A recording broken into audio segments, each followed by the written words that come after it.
So, Mr. Timer, your time start now. Okay, magandang gabi ulit sa lahat. Malinaw po ngayon kung sino po ang kawawa. Ano po? No? Kawawa na mamamatay sa kanilang mga kasalanan at pupuntang impyerno yung mga taong hindi naniniwala na si Kristo ay Diyos. Walang ang nagawa sa atin ngayon. Ngayon, kung yan po yung kanilang sinasabi, ay hindi ako maniniwala sa INC. Hindi ako magiging INC ngayon kasi wala pala silang common sense. Ha? Pinutol niya yung sinabi ko eh. Sabi niya, wala daw akong mababasa. Hindi po yung sinabi ko. Yan po ay kasinungalingan. Ang sabi ko po, walang mababasang verbatim. Pero meron pong mauunawaan base po sa nakasulat. Pero delikado, tinanong ko kanina, wala pa lang siyang common sense, magbabasa ng Biblia, hindi siya gagamit ng common sense. Ano ba yung meaning ng common sense, mga kaibigan, mga common sense, no? Ang sabi po ng dito po sa encyclopedia, maayos at maingat na paghuhusga batay sa isang simpleng perception sa sitwasyon o katotohanan. Kailangan po ng common sense pagka magbasa ka ng Biblia o kahit anumang basahin mo, kailangan may common sense para maintindihan. Delikado po ito, nagtuturo ito si Bro Makisig na walang common sense, ay huwag ninyong paniniwalaan ito. Ito po ang sabi kasi, tingnan niyo po walang common sense, magbabasa ng Titus 2:13. Titus 2:13, ang sabi ni Pablo, looking for the blessed hope. No? Sila po'y naghihintay sa blessed hope, the glorious appearing of a great God. Yung glorious, adjective, tama siya sinabi, adjective. Pero kung noun daw, capital, walang common sense. Kasi po, ang glorious, no? Ang noun po doon is glory. Yan po yung ibig sabihin. Sinabi niyo kaluwalhatian magpapakita. Hindi, ang magpapakita sa talata, yung great God and Savior Jesus Christ. Kaya yung great God doon, sabi niyo ang ama yon, mali kayo dahil hindi kailanman magpapakita. Si Kristo yon, yun po tinatawag natin sa Greek na Granville Sharp Rule. Wala kayo noon eh. Kasi wala sa grammar yung aral ninyo, sabi ni Joe. Ngayon, wala pong common sense sa pagbabasa ng Biblia. Delikado po yung mga membro, mga kaibigan, kababayan nating INC pala. Ang sabi dito, magpapakita kasi si Kristo na great God and Savior. Hindi ang Ama. Kaya pipilipitin ninyo yon na ang Ama yung great God. Pero pag matanong na kayo, ma-cross-exam na, wala na. Ngayon, ang sabi mo kanina, kulang sa pananampalataya si Tomas. Ano? Sigurado ka?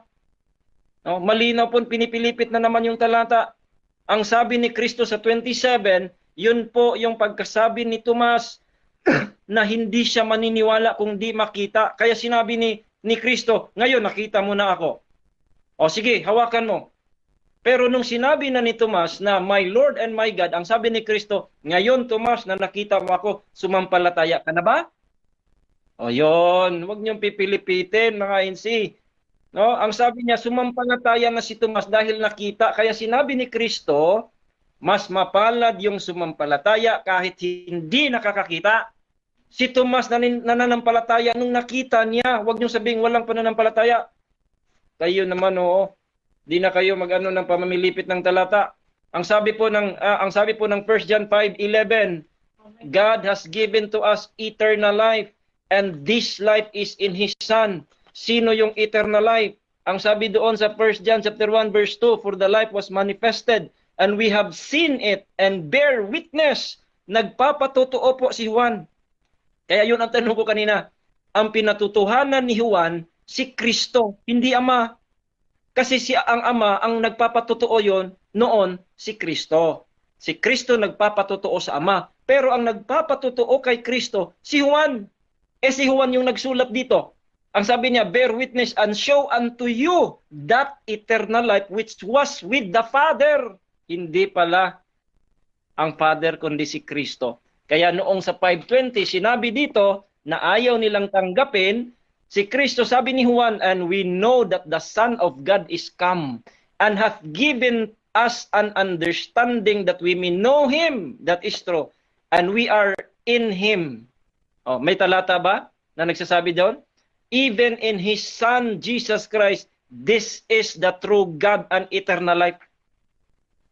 Sino ang true God and eternal life? Ayon kay Juan, si Kristo po.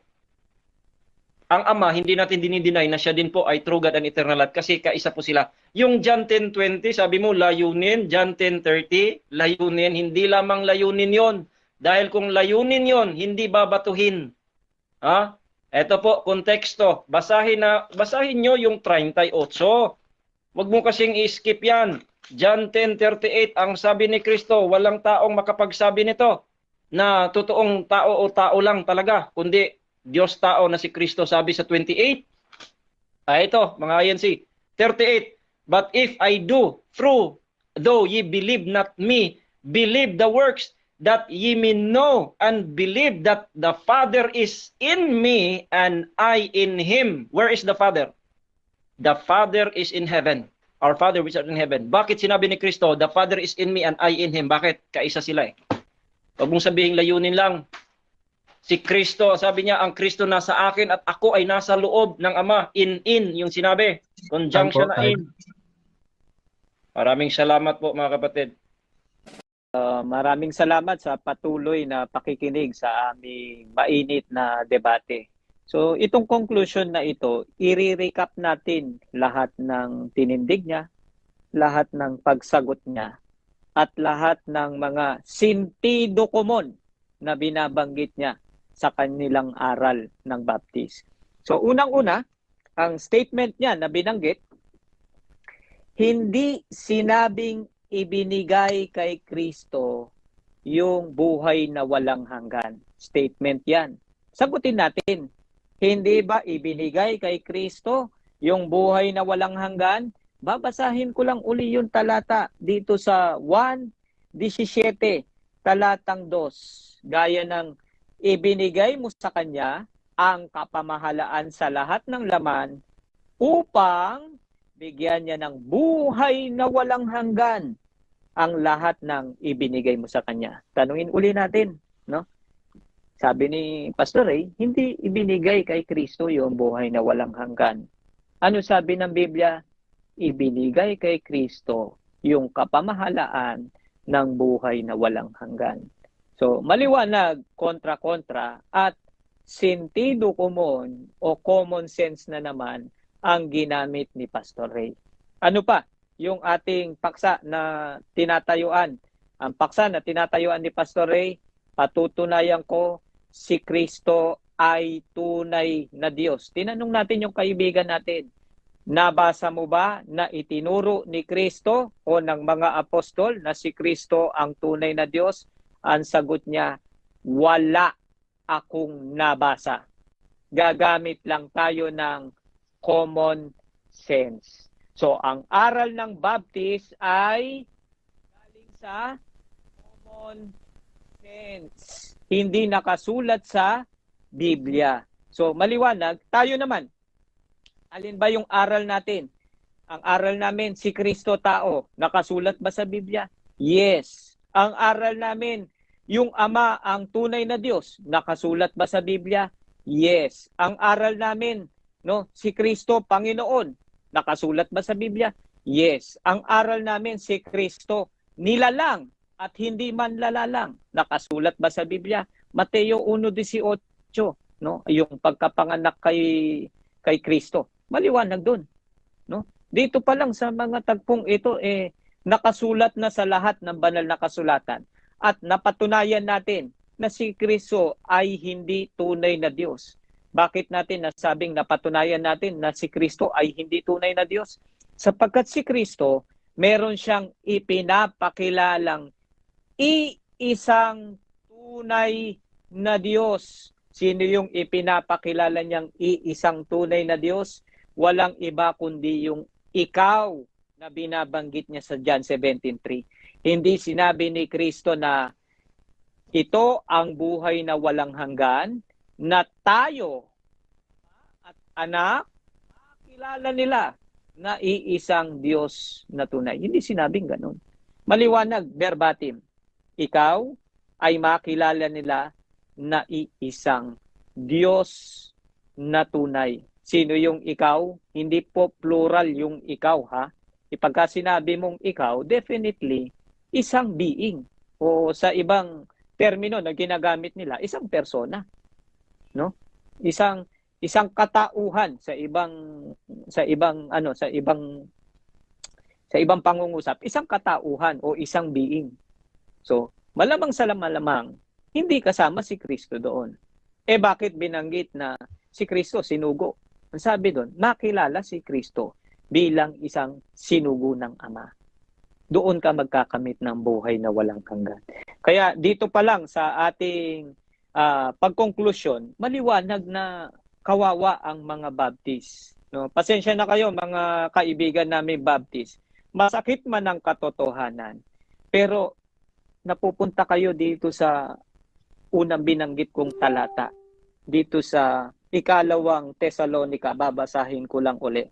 1:9, na binanggit ko pa kanina pa. 1:8-9, na maghihiganti. Ito daw yung Diyos. Maghihiganti sa hindi nagsikilala sa Diyos at sa kanila na hindi nagsisitalima sa ebanghelyo ng Panginoong Hesukristo na siyang tatanggap ng kaparusahan na walang hanggan. Ano ang pagkilala sa Diyos? Pagsunod sa utos ng Diyos. Ano yung pagsunod sa utos ng Diyos? Yun yung kautusan ni Kristo. Alin dapat ang sundin na utos ni Kristo? Yung itinuro ni Kristo. Itinuro ni Kristo si yung Ama, yung tunay na Diyos. Kaya magbagong buhay na tayo, mga kaibigan nating mga Baptist. No? Sundin natin ang pangunahin, ang nakasulat sa Biblia. Wag na wag sa common sense. Pastor Ray, na aral ng Baptist ay common sense. Maraming salamat sa pakikinig sa tunay na aral. Thank you so much. Have a good night.